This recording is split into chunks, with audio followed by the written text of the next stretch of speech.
Warning: the following video contains explicit language which may be offensive to some viewers or inappropriate for children. The content within this video is intended for mature audiences only. Are you ready?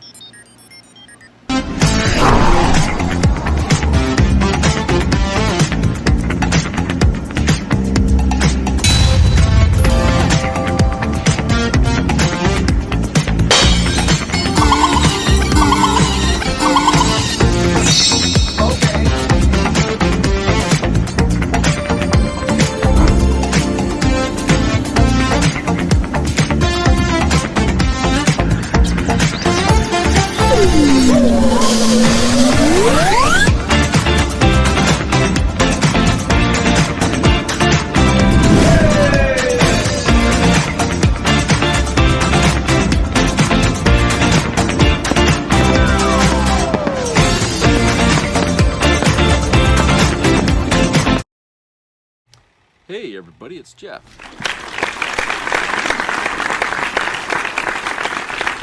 Nice to see everybody here today. Nice day here in Maine. It started off kind of cloudy. As the day went on, the clouds broke up a little more and a little more, and it became sunny out. So it's nice out, and the temperature's in the mid to low 70s. So nice day here. It's supposed to continue to be like this here for the rest of the next couple of days, I suppose. So hope everybody down in Florida is survived through the hurricane, and depending on when you watch this video here.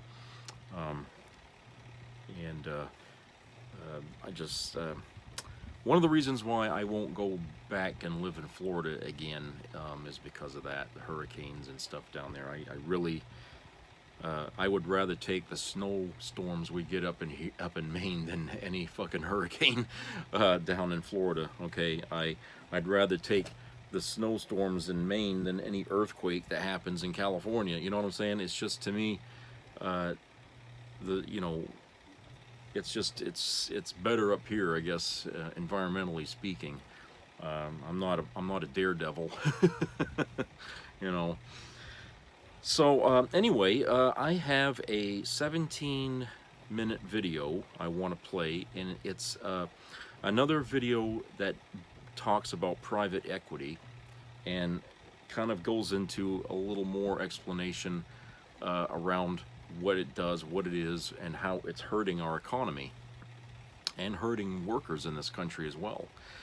So I think it's important for those of you who don't really know much about it. Even after if you saw the previous video, there was a video about private equity from Nicole in Canada, but this one here is another one. But it talks about it in a different perspective, and how that that can really shape how this country operates. So let's go to the video, and then we'll go to a commercial break, and then there'll be another small video about 9 minutes long, and we'll talk about that one on the other side. So let's go to the video. Ever wondered why so many major retail chains have filed for bankruptcy or closed locations recently? I mean, we're talking Toys R Us, Baskin Robbins, J. Crew, Hertz, 24 Hour Fitness, even Dunkin' Donuts. It's pretty much an entire mall. Well, it's not just because of the pandemic. See, there's a shadowy mafia that has been ripping off the entire US economy while making themselves rich. Filthy rich. This group is responsible for bankrupting hospitals, your favorite retail chains, and even ripping off Taylor Swift. They're called private equity, and your company might be next. Let's take a deep dive into the private equity mafia. I'm Adam Conover, and this is The Classroom from More Perfect Union. So, what does private equity mean?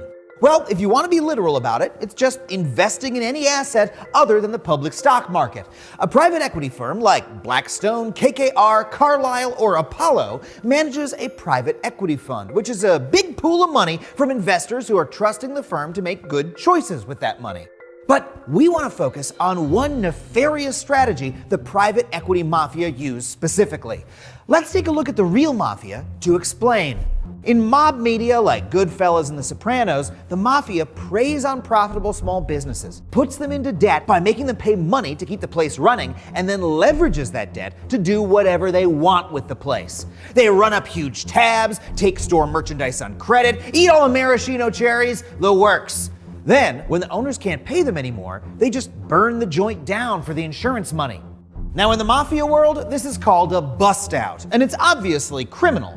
But in private equity, it's called a leveraged buyout. Leveraged buyout. Leveraged buyout. Leveraged buyout. Classic LBO. And it's completely legal. You can't just give a crime a businessy name and call it legal. I can't legally commit murder if I call it a lifespan termination agreement. No, sir, I'm not stabbing you. This is just a knife-to-chest merger. The J.P. Morgans, they were crooks and killers too, but that was the business, right? The American way. Leverage in a business context just means borrowed money, debt used to buy an asset. So in a leveraged buyout, a private equity firm is buying a company using a giant loan, much like how you might take out a mortgage or student loan. But unlike those loans where you, the buyer, are responsible for paying it and all the interest back, in a leveraged buyout, the company being purchased is responsible for the loan, not the private equity firm. These companies get saddled with up to 90% of their value in debt, while the private equity firm stands to lose nothing but the 10% they put in. Now, private equity firms like to claim that they're coming in and saving small businesses. We really wake up every day trying to build businesses. That is the goal of private equity. But in reality, they're mostly targeting businesses that are already doing fine. And this isn't some fringe strategy. It's happening all the time. In just 2021 alone, there were around 8,500 leveraged buyouts in the United States, valued at $1.2 trillion. Now, you might ask, pumping thousands of companies full of debt, how is this a money-making strategy? Well, to private equity billionaires, the companies they buy are just theoretical assets, numbers in a ledger, potential profit sources. But, in reality, they're real organizations with thousands of employees, the people who actually do the work and are relying on that income. Private equity controls a ridiculous amount of the workforce now, and it is growing. From fewer than 9 million workers in 2018 to almost 12 million in 2020. So, let's look at how leveraged buyouts affect the workers at the companies acquired by a private equity firm. Their new bosses, the PE firm, are concerned with paying off the debt and increasing profits and little else. So, what do? Well, first, layoffs. When private equity takes over a large company, 13% of jobs on average are cut. From 2009 to 2019, private equity killed 1.3 million retail jobs, and that's just one industry. And they can also just make your job worse even if they don't lay you off. Employees at private equity-owned companies pay more out of pocket for health insurance, get less employer retirement contribution, and get fewer raises, all in the name of cutting costs to pay back debt.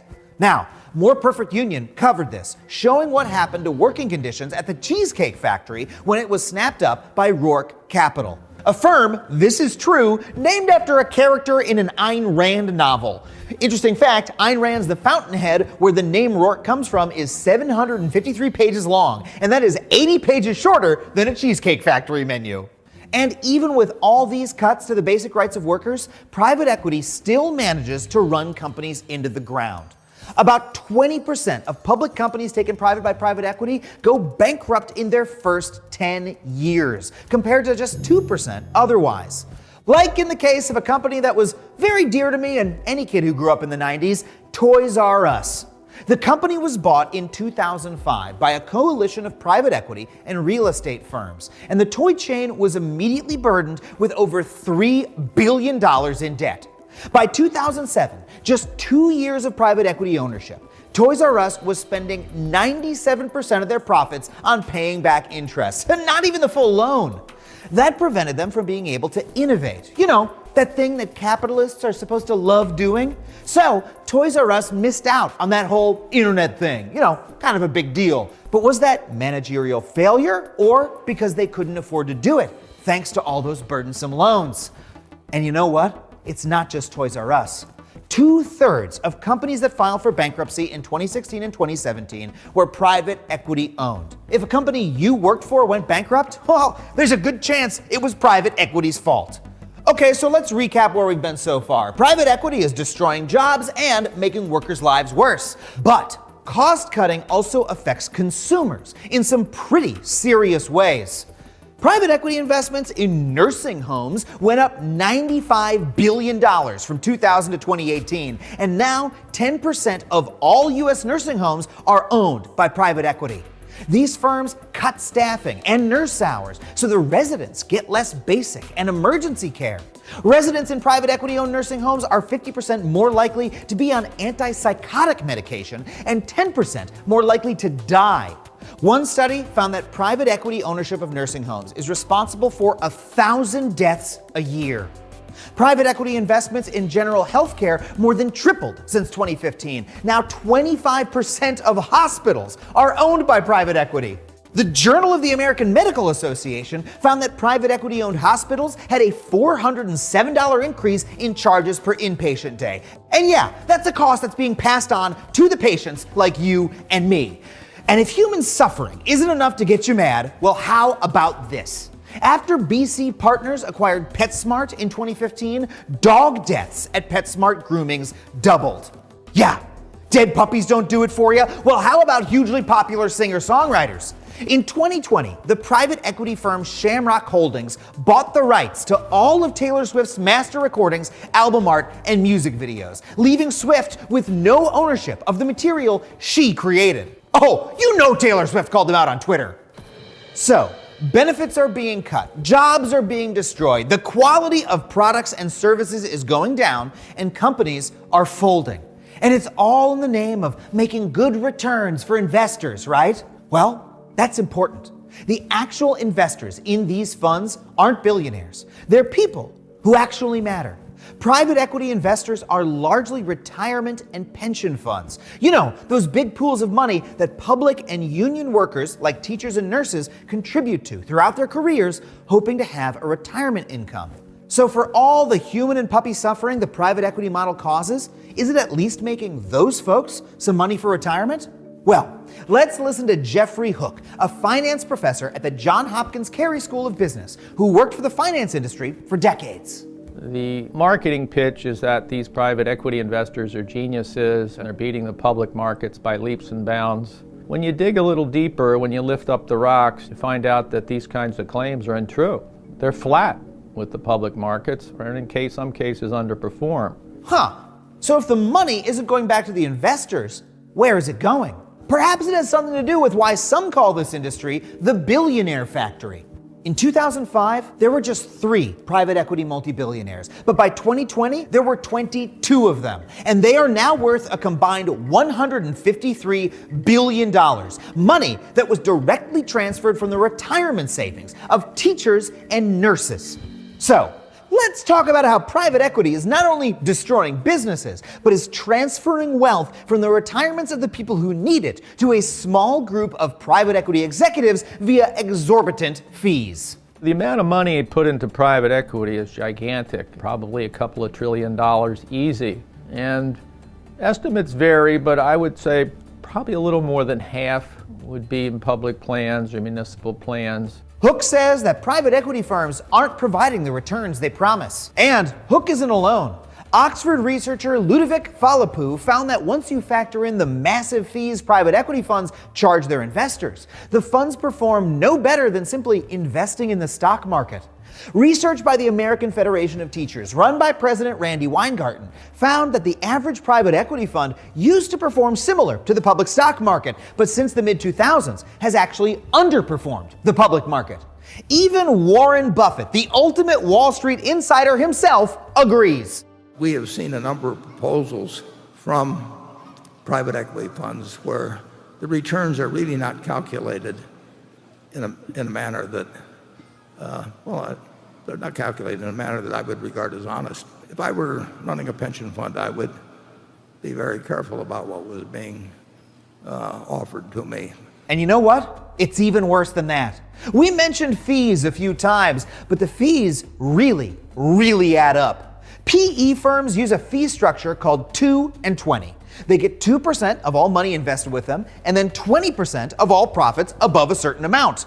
The fee drain from these various investors is probably on the order of $30 billion a year. So they're paying $30 billion a year for investment performance that is mediocre at best. If you look at the New Jersey State Employees Fund, 14% of the portfolio has been sucked out in fees the last 5 years. Since 2006, a total of $230 billion has been transferred from investors to private equity firms through performance fees. Now, pension funds could instead simply not pay those fees, invest in the stock market normally, and make the same returns. That'd be more money for retirees.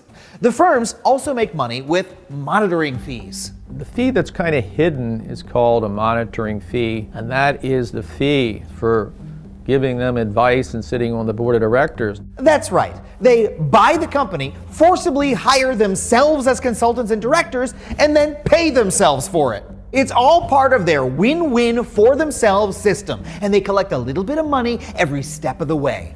Now, the winners here are obvious, like a mob-run casino or any casino. The house always wins. All that money is rolling in. It's a terrific deal for the private equity managers. They put up very little money. They get a huge amount of fixed fees. In the process, we've created a new plutocracy. So, how do teachers feel about the fact that billions of dollars of their retirement savings are being used to fund private equity strategies? This is Randi Weingarten. She's the president of America's second largest teachers union, the American Federation of Teachers. I don't begrudge anybody from making money. I don't begrudge anyone from having their American dream, but give me a break. It's the workers of the country that have built this country. It's the teachers who have built this country. It's the nurses and the healthcare workers who have saved people from COVID. Why would they be undermined, their conditions be undermined? Why would their pensions be stolen? And they do it with no transparency, and they do it in ways where they overpromise and underdeliver. This whole thing just seems completely predatory, backwards, unjust, and frankly, not conducive to a productive and equal economy. So how are they getting away with any of this? I mean, last time I stole from a retiree, I had to give all those Werther's originals back. Well, it's because they're allowed to hide essential information like returns. See, this entire industry exists in the shadows, like the mafia. They report their own returns to investors, and they never have to be completely open about how much they're making. Those massive fees we told you about, not only are they allowed to hide them, but in 38 states, it's illegal to reveal them. That's because, again, like the mafia, they've got guys on the inside everywhere. Over the years, the industry has developed, with the help of many enablers, what I call a protective ecosystem.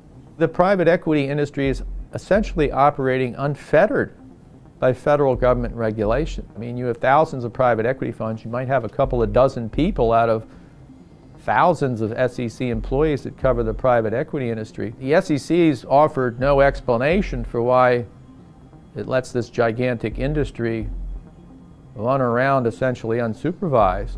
Part of the problem is that many government officials have come from private equity, and many of them go to private equity when they leave government. Senator, we're both part of the same hypocrisy. Towards the end of President Trump's reign, his Department of Labor announced a rule change that would allow private equity to get into 401ks. You know, that thing your retirement savings is likely invested in. One expert estimated that that would help transfer almost $14 billion in wealth from individual retirement investors to private equity firm managers. Now, the Biden campaign denounced this at the time, but in 2021, with Biden as president, his administration ended up reinforcing the action with a supplemental letter. And Biden's presidential campaign received nearly $4 million in donations from private equity executives. But even if you don't work for a firm sucked up by private equity, even if your pension isn't in it, even if you never go to a private equity-owned hospital, this is still your problem. So, what can we do to fix it? Well, transparency for one. Enter the Securities and Exchange Commission, or SEC, the federal agency charged with stopping bad actors from manipulating the markets. The SEC, led by Biden appointee Gary Gensler. Private equity funds, you might think they don't matter to everyday investors in companies. Or do they?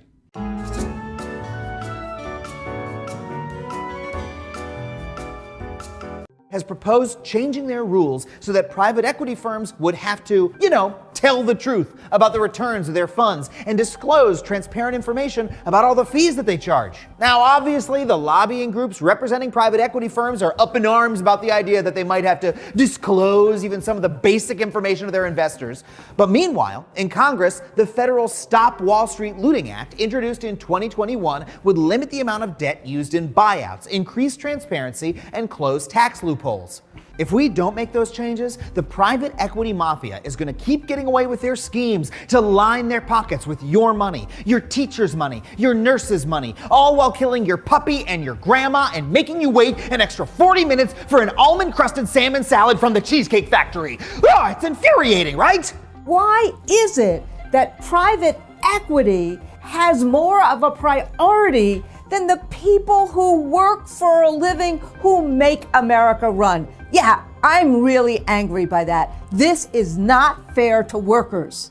The people who do the work should have the kind of livelihood that they can have their American dream. Thank you for joining us in The Classroom, a series by More Perfect Union. Don't forget to like and subscribe and check out our previous videos. Okay, so let's go to a commercial break, and we'll be right back.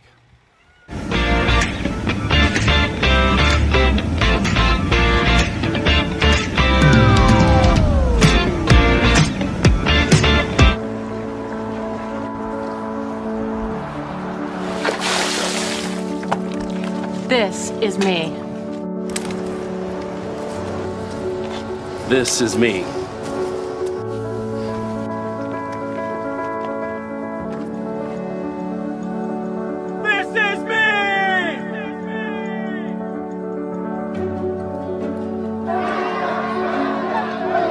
This is me.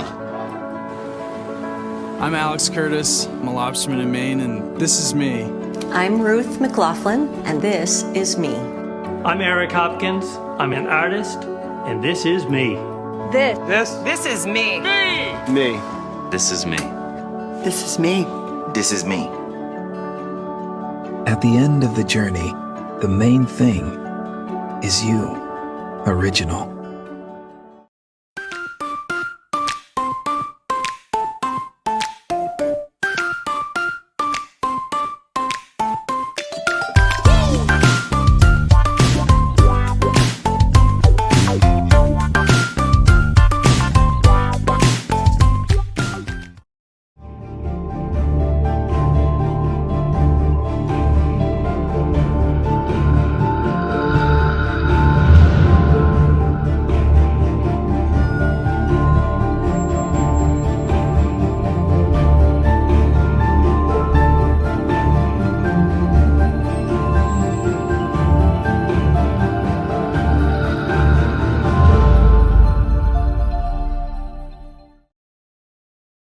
Have you heard the latest about North Carolina Republican candidate for governor Mark Robinson? It's all true. He's been seen in public with a convicted felon. Not just any felon, but a felon who's found liable for sexual assault by his hometown jury. He even praises the felon. On this stage today, I am endorsing Donald J. Trump as the President of the United States of America. What a weirdo. He loves the felon, and the felon loves the weirdo. This is Martin Luther King on steroids. Everything you've heard about Mark Robinson and Donald Trump is true. They deserve each other. But North Carolina and America deserve better.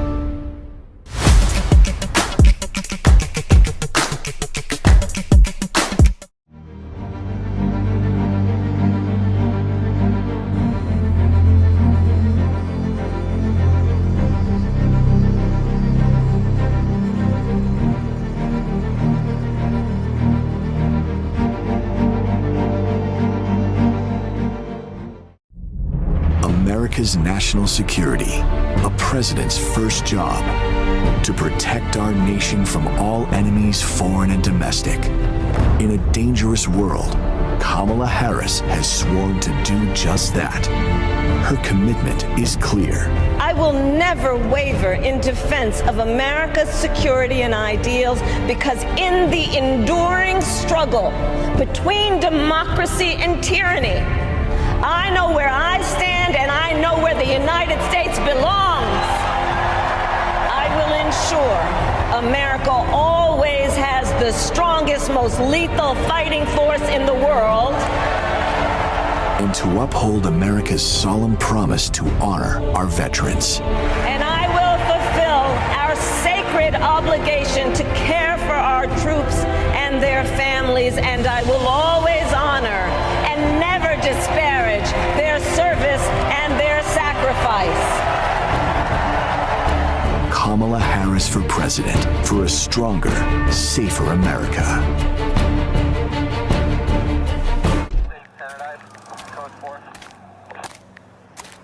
Driver's license, registration. Here you go, sir. How's your day going? That's your daughter? Sure is. Abigail, right? How do you know her? Were you about 8 weeks pregnant? So you've been spotting recently. You've had any cramps or nausea? That's personal. You been taking your prenatal vitamins? Excuse me? Are you ticketing me for something? Where are you heading, Abigail? To go see my older sister, Natalie. Well, that's strange. 'Cause it says here that Natalie's at a concert in Dallas. And your navigation is set to a women's health clinic in one of those abortion states. We have the right to travel. Not anymore. Step out of the car. Please, officer. Both of you out now.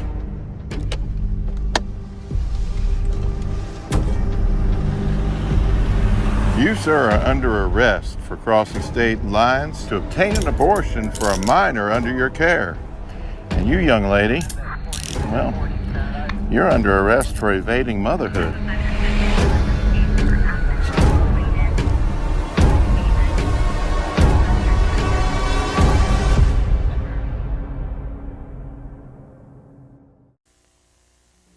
Be a part of the entertainment value of a lifetime.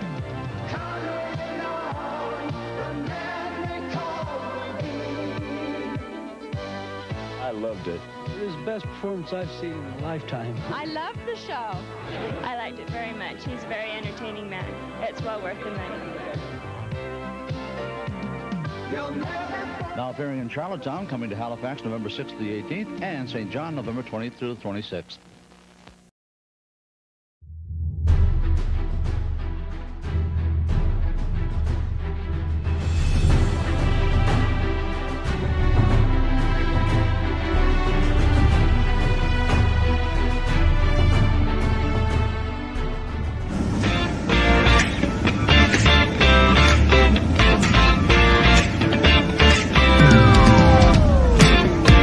Based on my 13 keys to the White House, which has correctly predicted the outcomes of presidential elections in America since 1984, the result is that America is going to have a new and path-breaking president. That is, Kamala Harris will become the first woman president of the United States, at least cracking, if not shattering, the glass ceiling, and she will become the first president of mixed African and East Asian descent, kind of foreshadowing where America is going. We're rapidly becoming a majority-minority country. And just briefly, if you would, take us through the sort of predictors that you use to explain this prediction. Yes, my model is unique. I don't pay attention to the pundits. I don't have a scientific basis for their opinions. I ignore the polls, which are snapshots, but abused as predictors.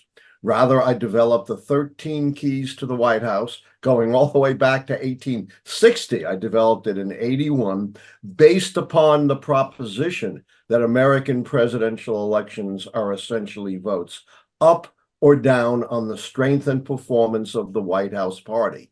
Believe it or not, it's governance, not campaigning, that counts. The keys look at midterm election results, incumbency, contests for the nomination of the incumbent party, third parties, short and long-term economy, policy change, social unrest, scandal, foreign/military failures and successes. And only two keys look at the candidates, and they're very high threshold keys, assessing whether the candidates are those once in a generational, transformational candidates like Franklin Roosevelt or Ronald Reagan.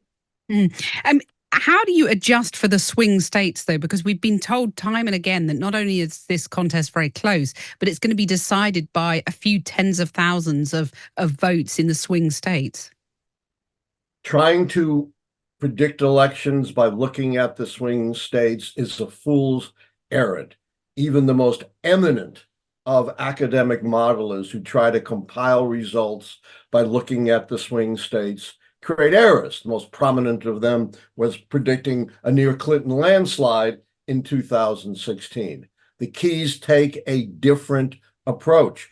They look at simple integral parameters that are tightly correlated with the outcome of the election without having to parse out individual states. And they have a successful 40-year track record. So even though they're national, they're still virtually perfectly correlated with who's going to win. Thus, I predicted against all odds, and all the pundits and the pollsters and the state level modelers, that Donald Trump would win the presidency in 2016. I won the Steckler Award for courage and forecasting, but I was not very popular in 90% plus Washington, D.C., where I teach at American University. But you did fail to forecast George W. Bush's narrow victory in 2000. So what went wrong there? I didn't go wrong. Florida did, as I explained to Bill Maher a number of years ago. As I proved in my report to the prestigious United States Commission on Civil Rights, it's still up on their website, the wrong person was elected in Florida and elected president. That based on the intent of voters, Al Gore should have won Florida, going away because Florida discarded tens of thousands of ballots cast by African Americans who didn't trust the system, quite rightly, headed by the Republican candidate's brother. So on those crazy punch cards, they not only punched in Al Gore, they wrote in Al Gore just to be sure. And guess what? Florida threw out, rejected all of those ballots. So I would say hanging I was right. election. Yeah. I mean, is there a risk in ignoring day-to-day events, though, that there could be an upset, a surprise, something cataclysmic that wrong foots your model? Great question. And my answer is the biggest myth in American politics is the October surprise. For 40 years, I've made my predictions before that, and I've never changed them. And they've been right, I would say, even in 2000, but we're not here to relitigate that. So the keys are the northern star of prediction. They don't change. And the reason is fundamentals, the big picture of how elections really work, and that distinguishes them from the pundits, the pollsters, and every other academic modeler as well. So as you've explained, things like the economy, for example, that underlying performance isn't going to change between now and polling day, potentially. That's right. My short-term economic key is there is no recession in the election year. There's not going to be a recession in the next 50 days or so. The long-term economic key looks at per capita economic growth throughout the term. That's not going to fundamentally change in a few weeks. So I understand why the media is obsessed with polls and the horse race. They have to cover the election every single day. And all of you in the media are my buddies. But you can't just say, Lichtman makes this prediction, see you in a few months, end of story. But the truth is, the big picture really does define the outcome, not the ephemeral day-to-day events. And I deliberately issued my forecast of a Harris victory before the big Harris-Trump debate that all the pundits were saying was going to make or break the candidates. It was irrelevant to the big picture. And one of your keys about charisma, you claim that Trump is not charismatic because he's got too narrow a base. I mean, obviously his supporters would dispute that. You know, charisma is very much, part of what they're voting on. So just explain that.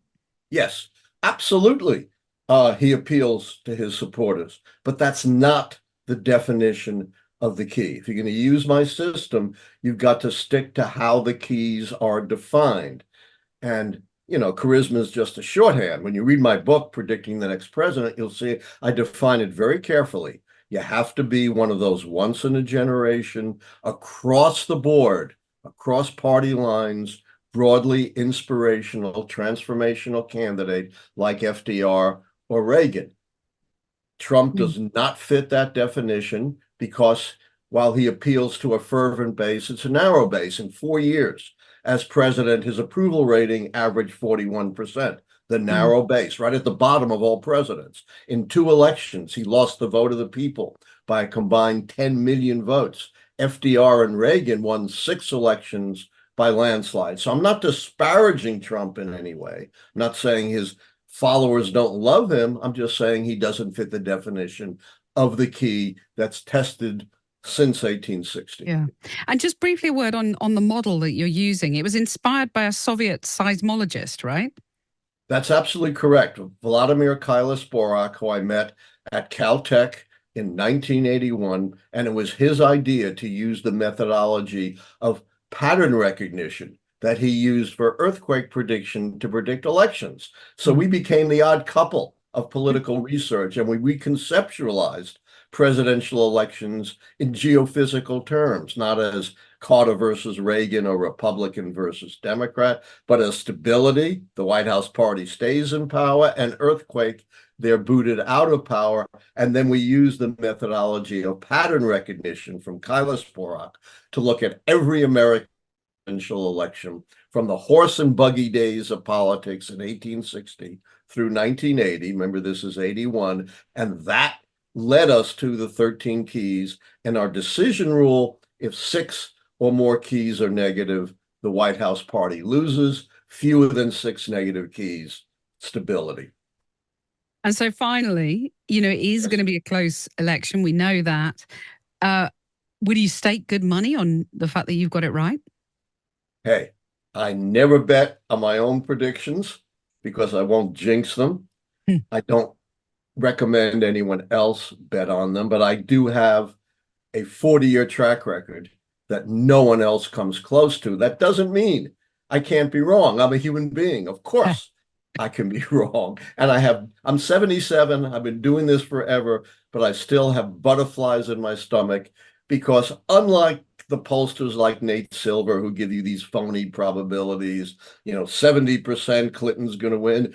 See, when she loses, I told you she had a 30% chance of losing. I tell you who's going to win and who's going to lose. So I can be proven right or wrong. Well, we'll see in just a few weeks' time. So Alan some Lichtman. hopeful hints there from Mr. Alan Lichtman, who for the last 40 years has predicted the outcomes of all the presidential elections in his time. Aside from the debacle that was the 2000 election, he's got all his predictions right. So the formula that he uses to predict outcomes of elections is pretty good. I mean, the only way, this election, from what he said, could go to Trump is if some kind of other debacle like what happened in 2000 in Florida were to occur, and something out of the ordinary would intervene in order to give the election to the other side. Okay, you see, I mean, there's no factor in his equation for outside interference in an election. I mean, if everything follows the way that our elections are supposed to follow, then his equation will work. But if something underhanded happened, a stolen election or something occurred, then then his prediction won't happen because it was tampered with in a way that it's not supposed to be tampered with, you see. So that's how you can tell the rigged elections, from the honest ones. And so what happened in 2000 was definitely rigged against the person who was supposed to have been president, seated president, Al Gore. So if there is no tampering in this election, then Kamala Harris will be the president. But does anyone out there want to think that Trump's going to let this election be fair? I don't think so. The Trump we know is a very underhanded motherfucker. Okay, he's dirtier than they come, and this guy is not going to sit back and just allow his adversary to win. Okay, he ain't going to do that. And he'll do every trick in the book that he can. Even, break the law. Breaking the law is not a big thing for him either. So, unless our side has contingency plans in place and has, some kind of, preparation for any avenue he might explore when he loses, then, this thing could end up being a mess after November. Okay, I mean, some people have gone as far as saying, it could end up being a constitutional crisis where the Supreme Court will have no choice but to intervene. And if that happens, ladies and gentlemen, you know who's going to get the election, and it won't be because of votes, it'll be because of the Supreme Court. And that would be the second time Republicans would have to go crying and screaming to the Supreme Court to have an election their way. The first time, it was already said, we can't do this again. Okay, people said we cannot allow the Supreme Court to decide elections ever like that again. It's not allowed in the Constitution. They are not supposed to be choosing our leaders. Okay, but that's not going to stop this Supreme Court. Not this one. Not this fucking court. Not the Trump-appointed court. Okay, they will take that 2000 election precedent and they will use it to justify doing it again. Even though that Supreme Court in 2000 said, even though they had to do this, they don't want people to have to do this again. It should not be a precedent for any future electoral issues. Okay, they were telling people, we're going to settle this thing now, but we're not going to do this again. Okay, well, never say never, right? So, like I said, they, unless some underhanded shit happens, that, and the Democrats roll over like they did the last time. And I don't think Kamala is the one that's gonna roll over here. I don't know. She seems more like a fighter, more than Al Gore was. I think she'll take it and go as far as she can legally to fight it. And I could care less if it tears this country apart, in the process, because if it erupts into a fucking, civil war of some kind, so be it. Just send in the military and, and eradicate the opposition. Get rid of the fighting. But this thing is going to have to be settled in the way that elections are supposed to be settled. And it's not through the Supreme Court. It's not through the Trump cannot keep running to the justice system, okay, to get his way. Our country is not run by judges. It's run by the civilians. We the people are the fucking government, not the justice system. Okay? So what I'm saying is that Kamala should take this as hard and as far as, as possible and not roll over. Her backers have got her back. Okay? That her supporters have got her back. We will be there. Okay, if the right wing wants to have a fit and start a fight, okay, then we'll, let Biden send in the goddamn troops or whatever to shut these people up. But it's going to be done, okay, in the manner in which all of our previous elections have been handled and done, okay? We're going to stick to the fucking rules one way or another, okay? And I hope that, Kamala has people in place who are going to be equally stubborn as Republicans to make sure that that happens, that we get the election results that we deserve. People cannot go on feeling like our elections don't matter anymore, because if that, when that happens, how are you ever going to get people elected in office if nobody shows up to vote, okay? And Even the Electoral College wouldn't even work right if nobody showed up and vote. Okay? You want to talk about a representative republic? Well, it wouldn't even be that. It wouldn't even be that, because who would the Electoral College be representing? Themselves? Okay? If nobody was voting. So you cannot allow this degradation in our system to happen come this November, okay? We're going to find out who won this election, and we're going to do it without the Supreme Court. I mean, I don't care what Trump does or what they think that they got to make this go to the Supreme Court. The Democrats should do everything possible to prevent that. Because right now, the Supreme Court is broken. It's a broken entity right now. We all know this. We've had a whole year to find out about Clarence Thomas and the fucking 3 Republicans that Trump appointed into the Supreme Court, how they lied to get there. They broke their fucking oath before they even took it, okay, and did exactly what they said they weren't going to do. So those people shouldn't even be on the bench. Clarence Thomas shouldn't even be on the fucking bench. Samuel Alito, same fucking thing, not on the bench. Okay, so we got all these Republican justices there who have broken the goddamn system because they left behind the fact that justices are supposed to be in the middle. Okay, they can't be on a political team. They can't be leaning one way or the other. Their priority is the Constitution. That's where they have to stand. And on that basis, they can't decide the election. If they were honest, and faithful justices to the Supreme Court, they would not take that case. Like they shouldn't have taken it in 2000. They should have threw it right back into whoever's laps, but they should not have taken that fucking case. And if these people were had any moral code or any ethical lines, they wouldn't take it either. Okay, because it's not in their purview to decide an election. There's no fucking rule that says they have to do that. In 2000, we made that rule up to, just for 2000, okay, and by all rights, George W. Bush was not the president of the United States because he only got that job because the Supreme Court hired him into it, okay? He didn't win that by the votes. Al Gore won that fucking election because he got the most votes out of that. But, be it as it may, he got seated, okay? And he wasn't a very popular president the whole time he was there because of that fact. Goes to show you, right? So, when you look at Alan Lichtman's way of how he figures how these elections will end up, they're all factors that have to play out honestly. You see what I'm saying?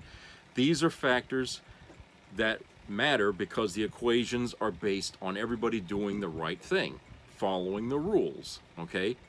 Playing by the rules. And if they don't do that, then his equation won't work, okay? Everything has to be, it's like physics. How are you going to make an airplane fly? Well, you can do it if the laws of physics remain as we know them, okay? As long as the laws of physics are not changed, we can make a plane fly. As long as the laws of physics remain, we can launch rockets. You see what I'm saying? His equation is the same thing. As long as that equation is untampered, unfettered, and it stays what it is, Kamala will win. And which I've been saying all along. I mean, I don't need an equation to tell you she's going to win this, right? Okay, I could just sense it. Trump's campaign's falling all to fucking pieces everywhere Christ, all the time. People talking about Trump's blowing up. He's mad about this. He's mad about that. The goddamn debate was rigged against him. Oh, he hates this news agency. He's doing all this stuff because everything that he's doing is not helping him.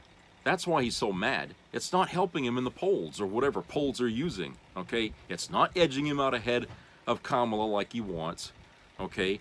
He doesn't like being neck and neck with her any more than the Democrats like her being neck and neck with him because we don't understand how she can't edge herself out of a fucking rapist, convicted fucking felon, okay? The guy is like, it's like somebody trying to run against Ted Bundy after we know he's a murderer, okay? How is it even possible that, he could be neck and neck with anybody? So, essentially that's kind of, you know, how we're seeing this, is it's ridiculous. And, you know, one of the other big indicators, at least for me anyway, and probably for Mr. Lichtman as well, is the fact that Trump, his appeal does not cross over the political spectrum.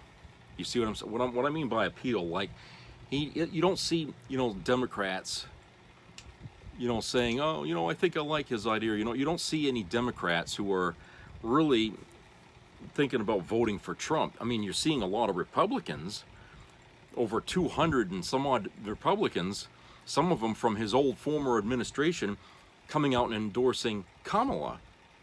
You don't see this happening the other way. That's a big sign right there that he's not reaching across the aisle to bring in people from outside his own little cabal of fucking cult members here, okay? Which is going to hurt him, because, you know, like I said in the previous video, his demographics, I mean, he doesn't have any demographics. It's just MAGA. That's it, okay? He's insulted all the other demographics in this country and attacked women as a demographic. He's waged war on women in this country, and a war that the women intend to win, by the way, okay? And he insulted Haitians recently, so they're mad at him. You know, he went to that what was it, that black conference thing here a while back, and he said that, oh, well, Kamala was Indian, then she turned black. You know, it's like, you know, and he insulted people like that. Then he's talking about how, you know, if he becomes president, he's just going to see that Ukraine surrenders to Russia, basically pissing off, you know, people in this country of Ukrainian descent. Okay, so he's alienated that demographic. Then he's always talking about illegal immigrants, which unfortunately includes, you know, people from Mexico who are trying to be Americans, and now he's shitting on them.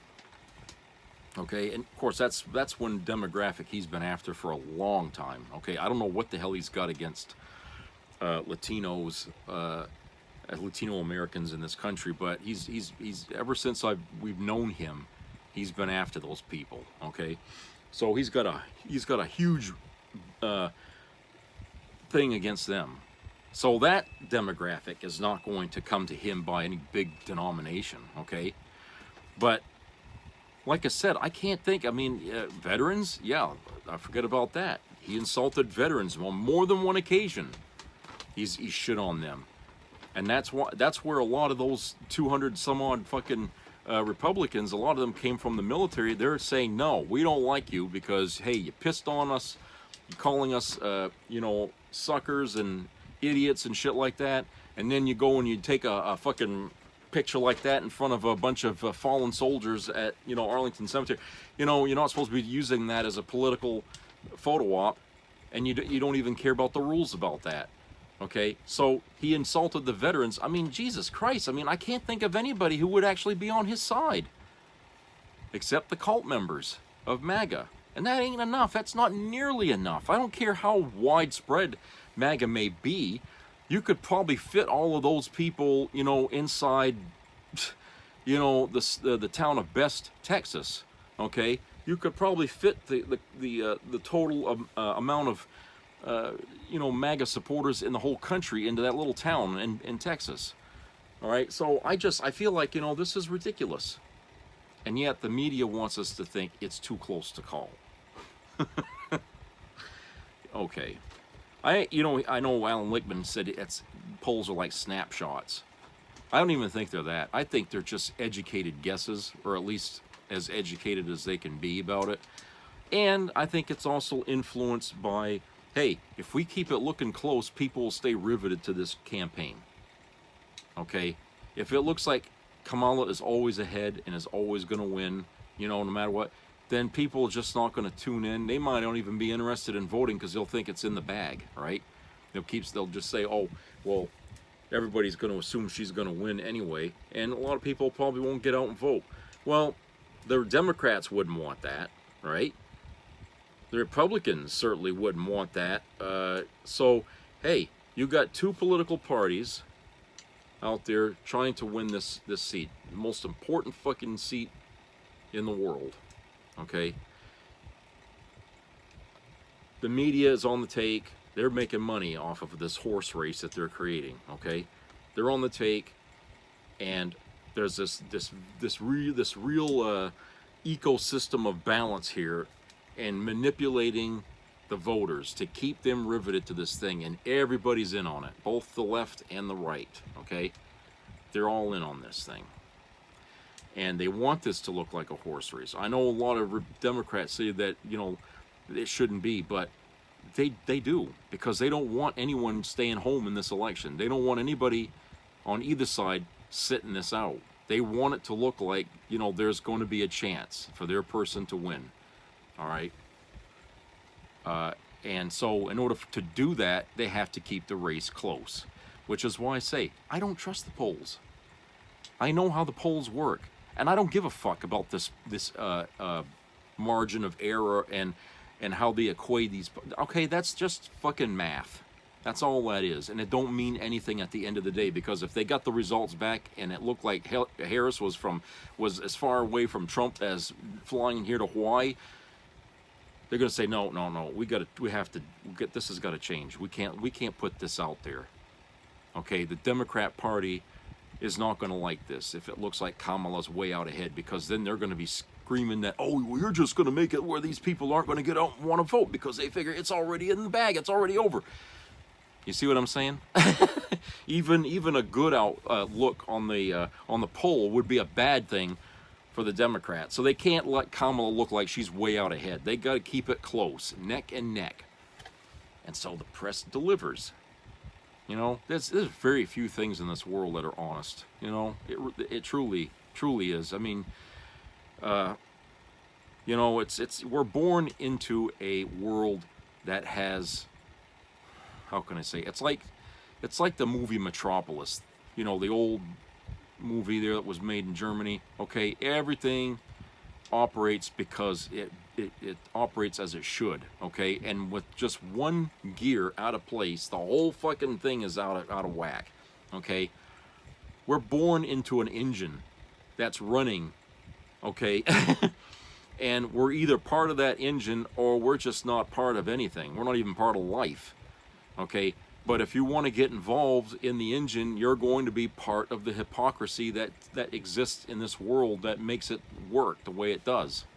Okay, from the economic system, which in that first video about private equity, that's an engine right there in itself. Okay, and everything has to work according to their established rules in order for it to work, which is why they can't allow outside interference like government oversight and regulation to tarnish that.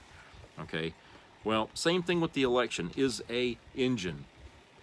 The election is an engine that must operate the way it does in order for it to get the results that they need to get. Okay, and everybody's in on it. Everybody's in on it. The Democrats, the Republicans, everybody's in on that engine. Okay, why do you think what happened with Hillary Clinton and Bernie Sanders in that election against Trump back then? Why do you think that convention ended up the way it did? The engine. Okay, Hillary was the one everyone was betting on. Okay, they couldn't let Bernie in there. He couldn't be the candidate. You know, for whatever reason that they saw. You know, see, even the Democrats will cut down their own if they feel it's in their best interest to have this person in there instead. They think, oh, she's the one, even though, you know, there was no evidence from the voters to say that, you know, there was a majority behind her. Okay, there was an awful lot of energy behind Bernie, but no, that's not what the engine wanted. That's not what the engine wanted.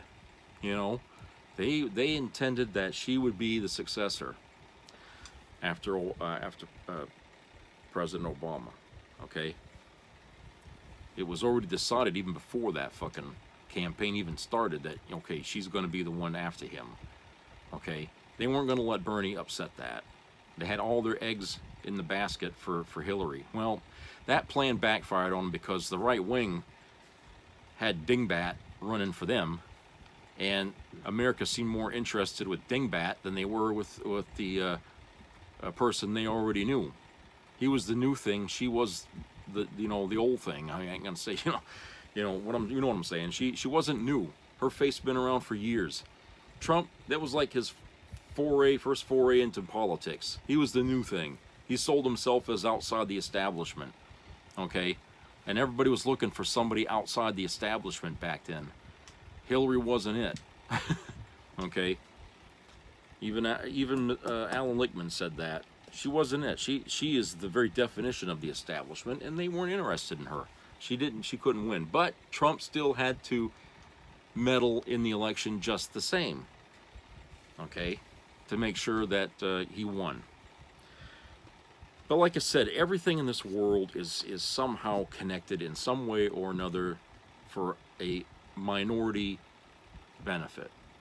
And like I said, this here, if this election here, if Trump wants it bad enough to stay out of prison, what do you think his limits are going to be?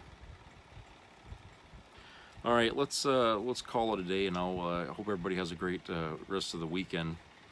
And subscribe, comment, and share. And keep your ears open for any health-related matters.